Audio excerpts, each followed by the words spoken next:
Ora, há trabalho que ativamente refina o caráter. No cultivo do solo, o obreiro ponderado descobrirá se apresentam diante dele tesouros de que pouco suspeitava. Ninguém poderá ser bem-sucedido na agricultura ou na jardinagem sem a devida atenção às leis envolvidas nestes mistérios. Devem ser estudadas as necessidades especiais de cada variedade de planta. Variedades diferentes requerem solo e culturas diferentes e conformidade com as leis que regem a cada uma dessas variedades. É a condição para o êxito, a atenção exigida na transplantação, para que nem mesmo uma radícula fique estorvada ou mal colocada. O cuidado das plantazinhas, a poda e a rega, o abrigo da geada à noite e do sol ao dia, a remoção das plantas daninhas, das doenças e pragas de insetos, a disposição geral, todo esse trabalho não somente ensina lições importantes relativas ao desenvolvimento do caráter, mas é em si mesmo um meio para aquele desenvolvimento. O cultivo da cautela, paciência e atenção aos detalhes, a obediência às leis, transmite um ensino muitíssimo essencial. O contacto constante com o mistério da vida e o encanto da natureza, bem como a ternura suscitada com o servir a estas belas coisas da criação de Deus, propõem a despertar o espírito, purificar e elevar o caráter. Deus instruirá e ensinará. Aquele que ensinou Adão e Eva no Éden a cuidar do jardim, gostaria de instruir os homens de hoje. Há sabedoria para aquele que maneja o arado e planta e semeia a semente. A terra tem seus tesouros escondidos e o Senhor gostaria de ter trabalhado o solo milhares e dezenas de milhares que estão aglomerados nas cidades à espera de uma oportunidade para ganhar uma bagatela. Os que tomam suas famílias e as levam para o campo colocam-nos onde terão menos tentação. Os filhos que se acham na companhia de pais que amam e temem a Deus estão em todo o sentido melhor situados para aprender do grande mestre, o qual é a fonte e manancial de sabedoria. Têm eles oportunidade muito mais favorável de se tornarem aptos para o reino de Deus. Plano de Deus para a terra de Israel. Por desobediência a Deus, Adão e Eva perderam o Éden. E por causa do pecado, toda a terra foi amaldiçoada. Mas se o povo de Deus seguisse as instruções, sua terra seria restaurada à fertilidade e beleza. Deus mesmo lhes dera ensinos quanto ao cultivo do solo e deveriam cooperar em sua restauração. Assim, toda a terra, sob a direção de Deus, se tornaria uma lição objetiva da verdade espiritual. Como é a obediência à sua lei moral, o coração do povo deveria refletir os atributos de seu caráter. Ora, lições espirituais no viver diário.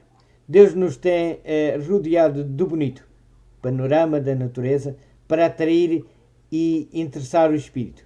É seu intento que liguemos as glórias da natureza com seu caráter. Se fielmente estudarmos o livro da natureza, verificaremos ser ela frutífero, campo à contemplação do amor e poder infinito de Deus. Não ligou Cristo seus ensinos somente com o dia de repouso, mas com a semana de trabalho. No arar e no semear, no lavrar e no colher, ensina-nos a ver uma ilustração de sua obra de graça no coração. Deseja que em cada ramo de trabalho útil e em cada associação da vida achemos uma lição da divina verdade. Então nossa faina cotidiana não mais nos observará a atenção para nos levar a esquecer de Deus. Continuamente nos lembrará o Criador e o Redentor. O pensamento em Deus, qual fio de ouro, passará entretecido em todos os nossos cuidados e ocupações domésticas. Para nós, a glória do seu semblante repousará novamente na face da natureza.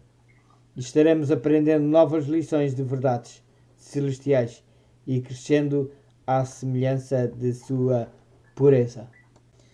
As leis idênticas governam a natureza e a humanidade. O grande ensinador levou os seus ouvintes em contacto com a natureza, para que pudessem ouvir a voz que fala em todas as coisas criadas, e abrandando-lhes o coração, e tornando-se-lhes impressionável a mente, auxiliando-os a interpretar o ensino espiritual das cenas sobre as quais repousam seus olhos.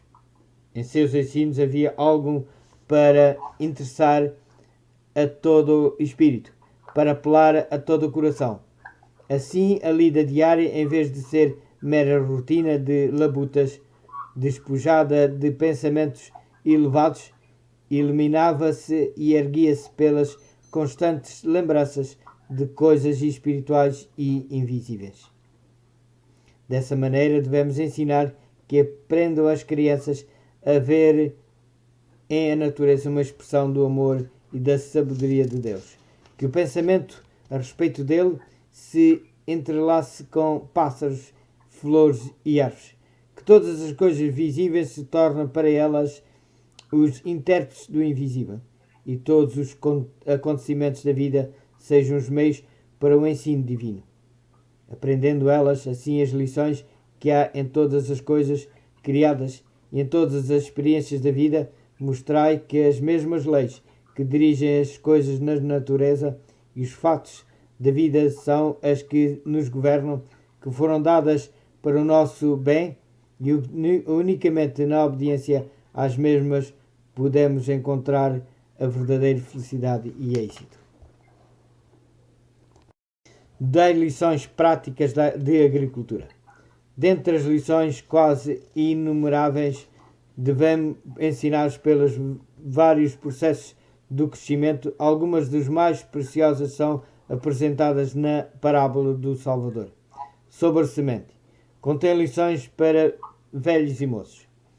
A germinação da semente representa o começo da vida espiritual, e o desenvolvimento da planta é uma figura do desenvolvimento do caráter. Procurando os pais e professores ensinar estas lições, este trabalho deve fazer-se prático. Que as próprias crianças preparem o terreno, o semeiam a semente. Enquanto trabalham, o pai ou professores pode explicar o jardim do coração, com boa ou má semente ali semeada, e mostrar que como o jardim deve ser preparado para a semente natural, assim deve o coração ser preparado para a semente da verdade. Ninguém se estabelece em um trecho de terra inculto com a expectativa de que de pronto ela forneça uma colheita. Deve empregar no preparo do solo um trabalho diligente, perseverante, bem como na semeadura e cultura da plantação. Semelhantemente, deverá ser na semeadura e espiritual. Hábitos errâneos vistos como ervas daninhas. Sendo possível, a casa deve ser fora da cidade, onde as crianças possam ter terreno para cultivar. Tenha cada uma delas um pedaço de terreno para si, e ao lhes ensinar-se a fazer uma horta, a preparar o terreno para a sementeira e a importância de arrancar toda a planta daninha, ensinar-lhes também quão importante é excluir da vida todo o costume feio e prejudicial. Ensinai-os a obstar os maus hábitos, assim como fazem às plantas daninhas na horta. Levará tempo para se ensinarem estas lições, mas valerá a pena e muito. O ambiente familiar deve exemplificar nossas crenças. Os pais estão na obrigação perante Deus de tornar os arredores do lar uma representação da verdade que professam. Podem então dar lições corretas a seus filhos e estes aprenderão a associar o lar terreno com o celestial. A família aqui precisa, tanto quanto possível, ser um modelo da família do céu. Então a tentação de condescender com o que é baixo e objeto perderá muito de sua força. Os filhos devem ser ensinados, que são aqui apenas aspirantes, aqui e a ser educados para se tornar habitantes das mansões que Cristo está preparando para os que o amam e guardam os seus mandamentos. Esta é a mais alta tarefa que os pais têm de desempenhar. Pais, formar lares no campo. Por todo o tempo em que Deus me der poder para falar a nosso povo, continuarei a convidar os pais a que deixem as cidades e formem lares no campo, onde possam cultivar o solo e aprender do livro da natureza as lições de pureza e simplicidade. As obras da natureza são ministros silenciosos de Deus, a nós dados para que nos ensinem verdades espirituais. Elas nos falam do amor de Deus e declaram a sabedoria do grande artista. Eu amo as belas flores. Elas são lembranças do Éden, apontando o bendito país em que se formos fiéis. Logo entraremos. O Senhor me está guiando a mente para as salutares propriedades das flores e árvores.